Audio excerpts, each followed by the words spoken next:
Hi everyone, नमस्कार, स्वागत है आप सभी का अनअकैडमी नीट हिंदी पे। मुझे उम्मीद है आप लोग बहुत बेहतर होंगे, स्वस्थ होंगे और सुरक्षित करते हैं। नीट कैप्सूल्स के ताजा तरीन वीडियो में आपका स्वागत है। आज हम आपके साथ बात करेंगे वायरस विषाणु के बारे में, जिसके ऊपर ये माना जाता है कि नीट के ऊपर एक क्वेश्चन हर अल्टरनेट ईयर्स में आते हैं। लास्ट ईयर नहीं पूछा गया था, तो इस साल बहुत चांसेस है कि वायरस के ऊपर में एक क्वेश्चन जरूर आएगा। इसलिए मैं एनसीईआरटी के मुख्य बिंदुओं को आपको आसान भाषा में और बताता हूं कि किन चीजों पर सबसे ज्यादा जरूरी तरीके से पढ़ना है। ये वीडियो स्टार्ट हो उससे पहले हमारे पास कुछ अपने पिटारे पे आपके पास कुछ इंपॉर्टेंट जानकारी है, पहले वो बता देते हैं, फिर आपके वीडियो को अंत तक आप जरूर देखिएगा। कुछ इंपॉर्टेंट जानकारियां जो आपके लिए बहुत जरूरी है। जैसे सबसे इंपॉर्टेंट चीज यहां पर स्टार्ट हो रही है कि हमने फ्लैश कार्ड के सेल स्टार्ट कर दिए हैं। फ्लैश कार्ड जो फ्री फ्लैश कार्ड जो होते हैं वो आइकॉनिक बैच के साथ मिल जाते हैं। बट अगर आप आइकॉनिक बैच नहीं लेते हैं, नॉर्मल बैच लेते हैं, नीट यूजी की सब्सक्रिप्शन लेते हैं, तो 50% का ऑफ मिल जाएगा। कूपन कोड यूज करना है योगेश शुक्ला। ये फ्लैश कार्ड अभी फिलहाल इंग्लिश मीडियम में अवेलेबल है। हिंदी मीडियम के लिए आपको अगर चाहिए तो आप हमारे साथ जुड़ सकते हैं। इंडिया की सबसे लीडिंग और fast track batch Phoenix fast track batch Hindi माध्यम की ये बैच है, और ये बैच नीट 2025 के लिए शानदार बैच है बेटा जी। यहां पर 18+ टेस्ट हैं, आपके 320 से ज्यादा लेक्चर हैं। हिंदी मीडियम की सबसे बेहतरीन बैच है और 25 नवंबर से ये बैच स्टार्ट हो रही है। उससे पहले, क्योंकि अब बहुत जल्दी हम लेट नहीं कर सकते, आपको एनरोल करना है सिर्फ 1999 रुपए में। जब आप इसे डिस्क्रिप्शन बॉक्स में एक लिंक होगा, उस लिंक पे जाएंगे तो ये आपको 3999 रुपए में दिखेगी। बट जैसे ही कूपन कोड आप योगेश शुक्ला यूज करेंगे, ये आपको 50% ऑफ में मिल जाएगी, तो आप इसे ज्वाइन कर पाएंगे। अगर आप इसे ज्वाइन करते हैं तो आपका एग्जाम से पहले पूरा सिलेबस कंप्लीट करवा दिया जाएगा, मेंटरशिप मिलेगी, गाइडेंस मिलेगा, सब कुछ मिलेगा इस बैच में। तो फटाफट ज्वाइन करिए, अपने दोस्तों के साथ भी बताइए, और कोई भी बच्चा अगर 12th क्लास का भी है तो भी वो इस बैच को ज्वाइन कर सकता है। इसके अलावा निम्बस प्रो रिलोडेड बैच बेटा जी, ये बैच आपको मिलेगी 4999 रुपए में, और ये क्लास 11th के लिए सबसे शानदार बैच है जो 2026 की तैयारी कर रहे हैं। ये भी आप अपने इसमें एनरोल कर सकते हैं। इसके अलावा ये वो चैनल जिसका नाम अनअकैडमी नीट हिंदी, यहां पर आपको सारी वीडियोस मिलती हैं, तो आप इसे फॉलो कर लीजिएगा। अनअकैडमी के नीट हिंदी चैनल पे हम लोग morning 8 AM 10 AM and 12 PM पे हम सेशन ले रहे हैं। रैंक बूस्टर सीरीज का रिवीजन करवा रहे हैं। चैप्टर्स के 50% पार्ट आपको रिवाइज करवाए जा रहे हैं। आप उन चीजों को पढ़ के अपनी पढ़ाई को बेहतर बना सकते हैं। ये वो टेलीग्राम हैंडल है जहां पर इसके PDF आपको प्राप्त होते हैं, और ये है वो नीट कैप्सूल सीरीज जो आपको हम लगातार पढ़ा रहे हैं। सुबह मॉर्निंग के 6 बजे दे रहे हैं, और अब से ये कंटिन्यू आपको मिलता रहेगा। स्टार्ट करते हैं आज का सेशन। सबसे पहली बात करते हैं वायरस के बारे में। सबसे पहली कहानी होती है बेटा जी कि ये जो वायरस है, इसके बारे में एक बात ध्यान रखना कि इसे जो RH विटेकर के, ठीक है, ये जो RH विटेकर साहब थे, RH विटेकर के 5 जगत वर्गीकरण में नहीं रखा गया। 5 जगत वर्गीकरण में नहीं रखा गया। इसके अलावा और भी लोग थे जिसे मैं किसी और पार्ट में आपको पढ़ाऊंगा, जैसे लाइकेन हो गया, जैसे प्रियॉन्स हो गया, वायरॉइड हो गया। उनके विषय पे हम बाद में बात करेंगे। आज हम सिर्फ एक शॉर्ट वीडियो में वायरस के बारे में बात करेंगे।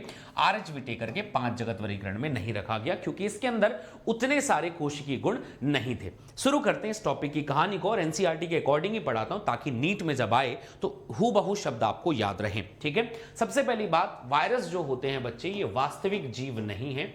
इन्हें प्रॉपर जीव नहीं माना जाता। हां, ये माना जाता है कि जीव और निर्जीव के बीच की ये कड़ी है। अब अगर हम ये माने तो ये सजीवों की कोशिका रचना होती है, तो वायरस अकोशिकीय जीव है। हम ऐसा कुछ कह सकते हैं कि वायरस अकोशिकीय जीव है। इसका क्या मतलब है भाई?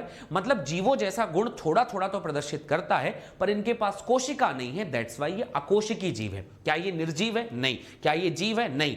ऐसा जीव है जो पूरी तरह से अकोशिकीय है, कोशिका इसके पास नहीं पाई जा रही है, बट कुछ गुण जैसे जनन हो गया, बीमारी फैलाना, ये जीवों जैसा इनके पास है, जिनकी संरचना सजीव कोशिका के बाहर, अगर हमारे शरीर के बाहर में देखें तो रवेदार का मतलब होता है क्रिस्टल। मतलब, और क्रिस्टल मतलब क्या होता है भाई? ये निर्जीव है। तो अगर हमारे शरीर से हम इसको निकाल दें तो ये निर्जीव है। बट अगर एक बार होस्ट में प्रवेश कर जाता है तो हमारे ही मैकेनिज्म, हमारे ही एंजाइम को यूज करके ये अपने आप को एक्टिवेट कर लेता है और अपने काम को कर लेता है, तब ये जीव लगता है। तो हमारे साथ जुड़ गया तो ये जीव है, हमारे बाहर चला गया तो निर्जीव है। तो ऑब्लिगेट पैरासाइट है, अविकल्पी परजीवी। मतलब इसको अगर जिंदा रहना है तो हमारे साथ रहना ही पड़ेगा। जब एक बार संक्रमण कोशिका में आ जाता है, मेजबान कोशिका की मशीनरी का उपयोग करके, इसमें बच्चे बड़े कंफ्यूज होते हैं। मशीनरी का मतलब क्या होता है? एंजाइम्स, प्रोसीजर, जो भी चीजें हैं उनका उपयोग करके अपनी प्रतिकृति बनाने में करते हैं। हमारे एंजाइम्स का यूज करके अपनी रेप्लिकेशन बना लिए और हमें ही मार देते हैं, मेजबान को मार देते हैं। अब आपको क्या लगता है, ये निर्जीव है या जीव है? तो याद रखना, ये निर्जीव जीव दोनों नहीं है, दोनों के बीच की कड़ी है। शरीर के बाहर ये निर्जीव है, शरीर के अंदर, हमारे शरीर के अंदर ये जीवों की तरह व्यवहार करता है। ये पहली कहानी इंपॉर्टेंट हो गई। अब इसकी खोज के आते हैं। वायरस का असली मतलब होता क्या है? वायरस का मतलब होता है विषैला तरल। तो आप इसको ये बात भी एकदम क्लियर याद रखिएगा, एग्जैक्ट पॉइंट पूछे जाएंगे, इसीलिए मैंने एनसीईआरटी के पॉइंट लिए हैं, अपने नोट्स नहीं डाले हैं। विषैला तरल है, ठीक है। सबसे पहले इसके बारे में याद रखना, यहां पर भी अब एनसीईआरटी, पहले इवानोस्की ऐसा वैसा बहुत सारे नाम आते थे, है ना, और भी नाम पूछे जाते थे, बट यहां पर अब डायरेक्टली स्टार्ट होता है। दमित्री इवानोस्की 1892 में तंबाकू के मोज़ेक रोग से रोगाणुओं को पहचाना था, ठीक है। टोबैको मोज़ेक वायरस जो होता है उसको सबसे पहले एक्सट्रैक्ट किया था। इवानोस्की वो साइंटिस्ट है जिन्होंने ये चीज खोजी थी। इसके बाद उन्होंने इसका वायरस नाम दिया था। पहले ये कहा जाता था कि वायरस नाम किसी और ने दिया था, है ना, लेकिन अब हमें ये बात याद रखनी है कि अब हमें उनका नाम भी याद नहीं रखना है, भूलना भी नहीं है, ठीक है। हमें ये बात याद रखना है कि इवानोस्की साहब ने तंबाकू के टोबैको मोज़ेक में वायरस में उसको खोजा, उस तंबाकू के मोज़ेक रोग से खोजा और उसका नाम रख दिया वायरस। वायरस मतलब विषैला तरल, ठीक है। इसके बाद साइंटिस्ट आए, इनका माप बैक्टीरिया से भी छोटा था। इन्होंने ये बताया कि बैक्टीरिया से बहुत छोटा है। कैसे पता चला? बैक्टीरिया का एक फिल्टर होता है, ये उसको भी पार करके चले जाते हैं। बैक्टीरिया उसे पार नहीं कर पाता, मतलब बड़ा है, ये बैक्टीरिया को पार करके चले जाते हैं फिल्टर को, इसलिए ये छोटे हैं। तो ये भी एक बात पता चल गई, फिल्टर से पार करके निकल जाते हैं। ये पहला स्टेटमेंट है। इनके ऊपर असर्शन रीजन स्टेटमेंट वाइज बहुत क्वेश्चन आए हैं। अब अगली कहानी, इसके बाद साइंटिस्ट आए एम.डब्ल्यू. बेजरनिक। बेजरनिक साहब की कहानी थी 1898 में। इन्होंने कहा कि वही चीज खोजी और इन्होंने कहा कंटेजियम वाइवम फ्लूइडियम, मतलब एक ऐसा संक्रामक तरल पदार्थ है। इन्होंने तंबाकू के पौधे के रस को स्वास्थ्य के लिए पौधे में संक्रमित करने में सक्षम है। उन्होंने कहा कि जो पौधे का रस है वो भी आपको बीमारी फैला सकता है, मतलब ये एक ऐसा तरल पदार्थ है जो आपको रोग फैला सकता है। उन्होंने इस तरल को नाम दिया कंटेजियम वाइवम फ्लूइडियम। ये बेजरनिक की कहानी थी। संक्रामक जीवित तरल, संक्रामक जीवित तरल, एक ऐसा तरल जो संक्रामक है, ये कंटेजियम वाइवम फ्लूइडियम के हिसाब से बात कही। तीसरे साइंटिस्ट है एम.डब्ल्यू.एम. स्टैनले। इन्होंने कहा कि भाई ये जो वायरस है वो शरीर के बाहर क्रिस्टल फॉर्म में होता है, ये खोजा था स्टैनले साहब ने। तो बताया कि वायरस रवेदार बनाया जा सकता है और इसे में रवे में मुख्यतः प्रोटीन ही होता है। इनके पास ये चीज हो गई। तो तीन साइंटिस्ट, इवानोस्की, बेजरनिक और हमारे पास स्टैनले साहब। इवानोस्की साहब ने तंबाकू के मोज़ेक रोग में खोजा और बताया कि ये वायरस है, इसका नाम वायरस है। कंटेजियम वाइवम फ्लूइडियम जीवित तरल, संक्रामक जीवित तरल है, ये बताया था बेजरनिक साहब ने। स्टैनले साहब ने बताया कि ये रवेदार होता है। ये सारी बातें बताई। विशिष्ट कोशिका के बाहर, हमारे शरीर के बाहर ये निष्क्रिय हैं, अविकल्पी परजीवी हैं। इस शब्द का मतलब समझना, अविकल्पी परजीवी का मतलब ये हमारे शरीर के बाहर या फिर मेजबान के शरीर के बाहर विकसित नहीं हो सकते। इतनी बात हो गई। अगली बात पे पहुंचे। अब समझ में आता है कि वायरस के अंदर है क्या क्या। वायरस के अंदर केवल दो पोर्शन होते हैं बेटा, एक होता है इनके पास प्रोटीन का कोट और अंदर होता है आनुवांशिक पदार्थ। पहले बात प्रोटीन कोट की बाद में करेंगे, पहले आनुवांशिक पदार्थ पे करते हैं। आनुवांशिक पदार्थ इस दुनिया में मुख्यतः है डीएनए और किसी के पास है आरएनए। अब आरएनए सिंगल स्टैंड भी होता है, डबल स्टैंड भी होता है। डीएनए जो होता है ज्यादातर डबल स्टैंड होता है।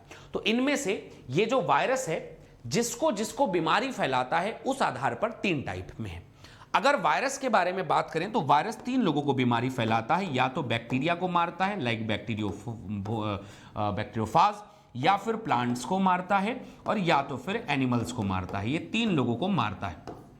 अब तीन लोगों को मारता है तो तीनों के पास आनुवांशिक पदार्थ RNA RNA RNA RNA RNA RNA हो सकता है। प्रोटीन के अतिरिक्त आनुवांशिक पदार्थ भी है, आरएनए भी है, डीएनए भी हो सकता है। और यहां पर एनसीईआरटी कहती है कि किसी भी वायरस में आरएनए और डीएनए दोनों एक साथ जेनेटिक मटेरियल नहीं हो सकता। दोनों एक साथ जेनेटिक मटेरियल नहीं हो सकता। किसी भी वायरस में आरएनए तथा डीएनए दोनों नहीं होते हैं। इसका एक आध अपवाद भी कुछ बुक्स में लिखा हुआ रहता है, बट वो हमारे काम का नहीं है। हमारे काम का है कि नहीं होता, एनसीईआरटी ने कहा है मतलब नहीं होता, ठीक है। आरएनए डीएनए हो सकता है, आरएनए या तो डीएनए हो सकता है, किसी में आरएनए किसी में डीएनए, दोनों एक में आनुवांशिक पदार्थ नहीं हो सकते, ठीक है। वायरस का केंद्रक जो होता है प्रोटीन, न्यूक्लियोप्रोटीन, इसका आनुवांशिक पदार्थ संक्रामक होता है, ये भी याद रखना। वायरस का जो केंद्रक है उसमें न्यूक्लिक एसिड है, डीएनए है, आरएनए है, और वही संक्रामक है। डीएनए आरएनए ही बीमारी फैलाता है, वही संक्रामक है। प्रोटीन संक्रामक नहीं है, आनुवांशिक पदार्थ संक्रामक है, चाहे वो डीएनए हो चाहे वो आरएनए। अब सवाल आएगा, जैसे मान लेते हैं प्लांट के लिए बात करें, बैक्टीरिया के लिए बात करें और या एनिमल के लिए बात करें, तो अगर हम बैक्टीरिया के बारे में बात करेंगे तो इनके पास डीएस डीएनए मतलब होता है डबल स्टैंडर्ड डीएनए होता है, ठीक है। इसके अलावा अगर हम बात करें प्लांट की, तो इनके पास पाया जाता है सिंगल स्टैंडर्ड जो होता है, इनके पास होना चाहिए आरएनए। एनिमल में याद रखना सिंगल स्टैंडर्ड आरएनए या फिर डबल स्टैंडर्ड आरएनए और या फिर डबल स्टैंडर्ड डीएनए, तीनों हो सकता है। तो अब इसको समझना, जितने भी पादप हैं उसमें एक लड़ी वाला आरएनए होता है। सभी जंतुवारी में एक या दोहरी लड़ी वाला आरएनए अथवा डीएनए हो सकता है। याद रखना डीएनए जो है कभी सिंगल स्टैंडर्ड नहीं माना जाता, हमेशा डबल स्टैंडर्ड होगा। तो single standard SS, double standard RNA और डबल स्टैंडर्ड डीएनए है।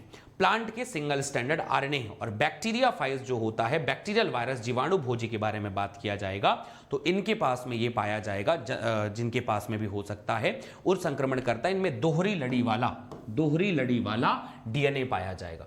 इसमें आप कहेंगे तो दोहरी लड़ी वाले डीएनए वायरस होते हैं, ये बात भी हमने यहां पर बता दी, दोहरी लड़ी वाला डीएनए वायरस होता है। तो ये मैंने आपको हल्के से ये फ्लो चार्ट में बता दिया, आप इतने से ही क्लियर कर सकते हैं। डीएस का मतलब डबल स्टैंडर्ड, एस का मतलब सिंगल स्टैंडर्ड, एसएस का मतलब सिंगल स्टैंडर्ड, डीएस का मतलब double standard DNA. Single standard DNA की कल्पना आप कभी भी याद नहीं रखना है, भूल जाना है। अब आता है इनका प्रोटीन आवरण।